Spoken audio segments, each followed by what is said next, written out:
Аулие-Ата и Шымкент. Впоследствии эти крепости были предоставлены под управление Сапатай-Батыра. В 20-е годы 20 века деятели Алаша, доказывая, что Аулие-Ата и Шымкент являются казахскими землями, традиционно опирались на тот факт, что этими городами управлял Сапатай-Батыр. Умер Сапатай-Батыр в 1868 году и был похоронен на восточной окраине современного села Сапатай в Меркенском районе Жамбылской области. И в конце я хочу сказать, пытаясь возвеличить одну личность, не надо принижать личность другого. Да, Кенесары был великим героем казахского народа.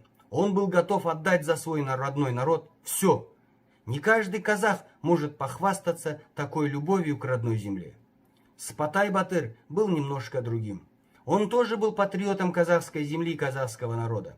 Но Батыр считал, что нельзя принести свободу родному народу, используя жестокие методы и завоевывая соседний народ.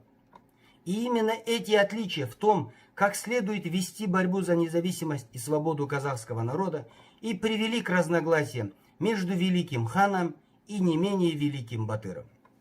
Сапатай-Батыр не был предателем и не является причиной гибели хана Кене. Кенесары сам избрал свою судьбу и не терпел чужих советов.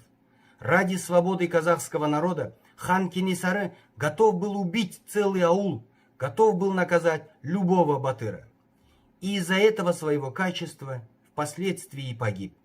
Наверное, в казахской истории уже больше не будет такого человека, который бы так любил казахский народ, как Кенесары. Но и светлую память Сапатай-Батыра мы тоже должны чтить. И закончить ролик я хочу словами великого ақына Сүйінбая. Сапатай дулаттағы ер кісі еді, ақылы дариядай көл кісі еді, жаныстан